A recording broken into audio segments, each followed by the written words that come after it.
arms are going to consist of a few components. I've got a welded bung that goes into the end of the tractor arm. This DOM, drawn over mandrel tubing, is what the tractor arms are going to be. We're going to need to chamfer this slightly, just so that that will fit in there nice and smooth. I could probably pound it in there, but then I probably couldn't get it back out of there. So we're going to wait on that.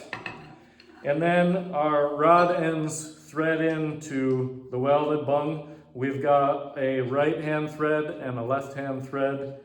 So one end of it will have the right hand thread, the other end will have the left hand thread. And that's how that is going to go from our brackets that we made on the cross member to the rear axle. And we'll have more of these tabs that will weld to the rear axle. And those will go on either end of the rod end. I'm going to want as much adjustability as I can on these. So I'm kind of in a chicken or the egg type scenario. I'll want these located so that I can measure from center to center of where my rod ends are going to go from our brackets to the center on our rear axle. But I'm also going to want to have my tractor arm, at least one end of my tractor arm, put together so that I can use that on our suspension brackets going forward, and that'll help me locate where side to side on the rear axle where the other end of the rod end is going to go. So I think what I'm going to do is set up one end of these tractor arms to have the rod end in there, to have the welded bung in there, and then I can locate that on our suspension brackets that are bolted in place already. I can use that to mark where side to side on the rear axle I want my tabs to go. What I'm going to do is drill through the tubing, put one hole on either side of it, and then that way when I fit the welded bung in there, I'll be able to plug weld through the tubing into the welded bung. And then I will also run a bead around the end of the tubing and make sure that the welded bung is nice and solid in there.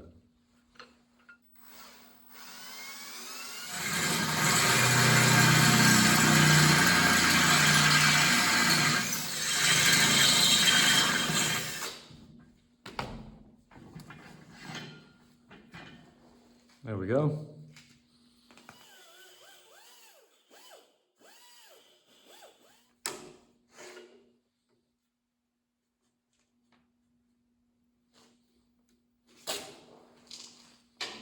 It's going to be a tight fit there.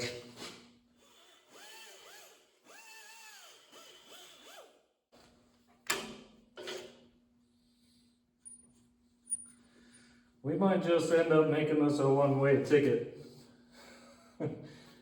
We might just get it ready to weld up, press fit it in, and then weld it up.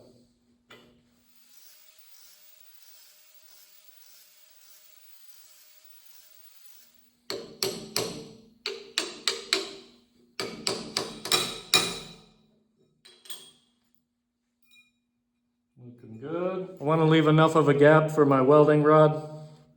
That looks pretty uniform all the way around. So I think we'll be good there. That's where those tractor arms are going to end up. It's looking nice. On the left side, the clip for the brake line looks like it's going to need to be sacrificed, but that's okay. I'm going to tape the vent tube closed so I don't get any dust down there, and then I'll clean up on either side of where those are going to sit. Looks like maybe that clip is going to have to be sacrificed as well, but that's okay. Another thing with these tabs, I'm going to need to radius them a little bit more because they don't fit exactly on that axle tube. So I'll cut those out a little more. And then it seems like the clearance that I'm going to need to worry about is the clearance in between this rear shock. But even if I kept this tab at its stock height and brought that up there, it looks like I'll still have plenty of clearance in between the rear shock.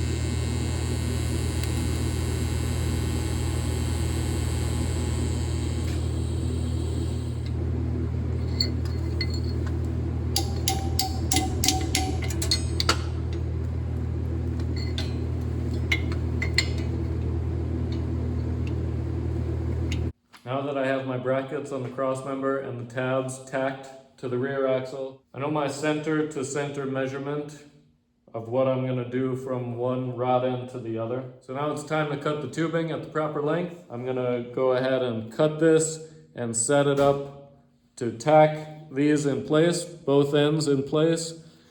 And I want to see it functioning in the car before I finish weld the tabs onto the axle and before I finish weld the rod ends. Show you a nice trick I learned for cutting tubing in case you don't have access to one of those larger chop boxes. If you take your tubing and you take a sheet of paper and you wrap that around your tubing, you want to make sure that it's even across there. You don't want one end of the paper to be higher than the other. And you can make a nice clean line right where you need it to be. And if you made it loose enough and you don't have any burrs on the end of your tubing, you can take it off and use it to mark the next one.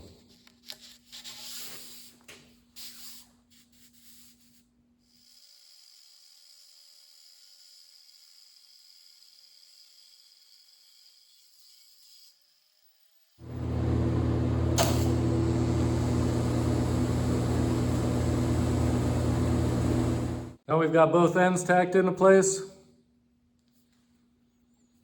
I've got the rod ends threaded all the way in so that when we bring them out, we bring the threads out evenly.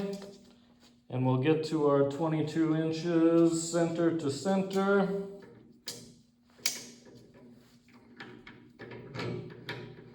We'll do the final adjustment in the car. It's looking pretty close. Now we'll bolt it in place.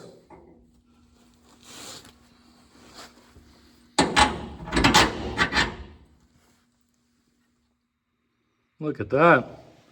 They're a thing of beauty. These rear bolts were a little bit tight to get in. I had to lightly thread them with a wrench, but once they get in there, they move okay. So there's not too much tension on there. The real test will be to bounce the suspension up and down and make sure that they still rotate as they should.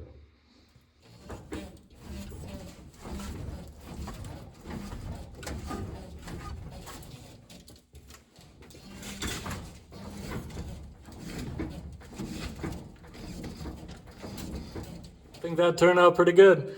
I was able to push down on the middle of the bumper and then on either side, and it seems like I still get a little bit of rotation, so they haven't turned into a complete sway bar or binding of the suspension.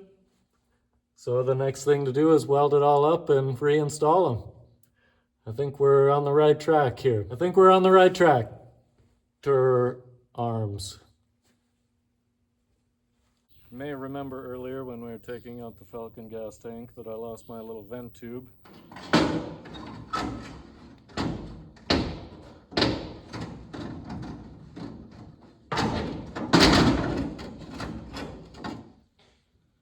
That's definitely what happened there. Today we're going to solder that back in place so that I have some time for the tank to dry before I install it in the Falcon again. Because being a gas tank, I would like to fill it with water before I solder it so that I don't explode myself in my face. It turned out to be a pretty clean break. I don't think it's going to take much to clean it up and get it soldered back in there. It's nice and clean inside, but because it's been used recently, I'm going to fill it up with water. I'll probably fill it up to displace most of those fumes, but still leave the very top of this above the water so that it doesn't turn into too much of a heat sink. Got everything painted, looking nice. Still have to install the seats. Got everything down here installed and ready to go. Exhaust back in, both tractor arms in. Fuel tank is in. Just get some seats in there and put some gas in the tank and we'll be ready to do some burnouts. One thing you missed in the reassembly process was getting that exhaust stud out of the manifold. I was heating up the nut to get it out it sheared those threads. So I ended up having to replace that stud. I also had to do that sintered metal gasket that goes in between the flange of the exhaust manifold and the exhaust pipe. But I wanted this video to be less about rusty exhaust and more about tractor arms. Another funny thing that happened, I had the exhaust installed already, and I went to install this tractor arm, put the bracket in, and then I realized that I couldn't get this bolt in because there wasn't enough room in between the glass pack to slide it in. So luckily this front bolt-on bracket for the tractor arm is coming in handy already. This other side comes out okay. There's plenty of room in between the glass pack and the end of the bolt to get that one out. But overall, I'm pleased with how it turned out, and I'm looking forward to trying it out on the road. I think for properly trying out these tractor arms, I'll put on my pair of cheater slicks. Even though they're in really nice shape, I figure only the finest.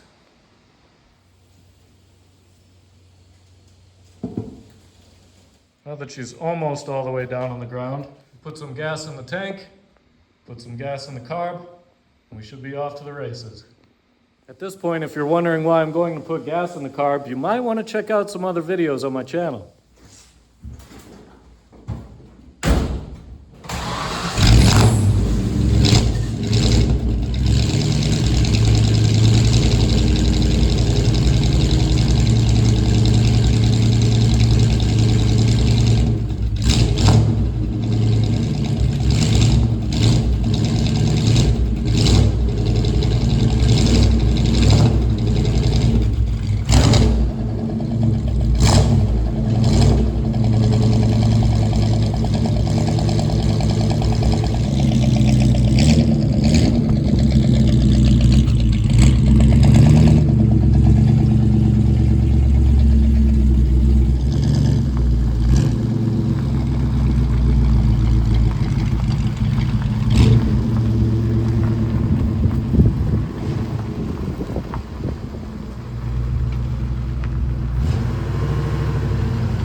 So upon further review, we have some not so great results.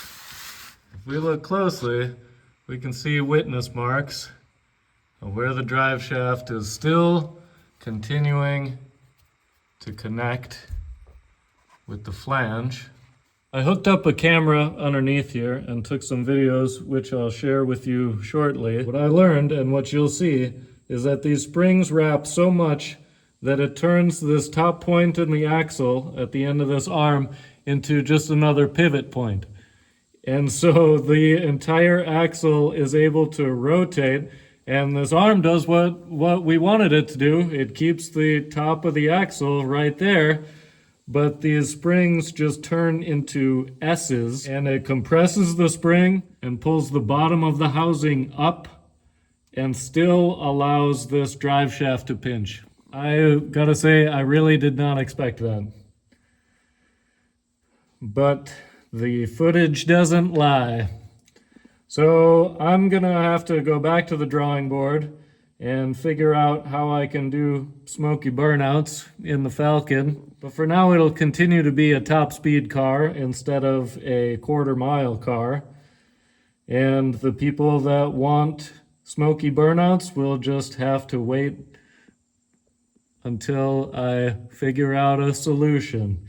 I might end up going with coilover springs instead of the leaf springs, and then I could do a 4-link setup, and I could build that off of the crossmember that I currently built. I might go with ladder bars, but in order to get good use out of ladder bars, I'd want the mount a lot further forward than this crossmember. So I'm not exactly sure that I'll go that route. I kind of want to leave the leaf springs in there for the look of it, because I'm so old school. But in order to get the strength in these leaves, I would need to add a few leaves, which would also increase the height of my ride height. So I'm not sure. Maybe I'll look for some Ranchero springs and go that route to get a little more strength in there. Not exactly sure. At the end of the day, at least our crossmember will act as a drive shaft loop in case I happen to continue to do smokey burnouts and pinch the drive shaft off and then send the drive shaft into the floor. We'll have a nice, safe crossmember that can prevent it from hitting any of my passengers, which is key. But none of that is going to happen this summer. I'm going to continue to drive the Falcon around and get some mileage out of it and enjoy the warm weather cruising while I can. And who knows, maybe this winter I'll get the Falcon in the shop and figure out a permanent solution of how I can stop this spring wrap and do burnouts for days. Hope you enjoyed the ride along. As always, stick with Mad Eye Metal.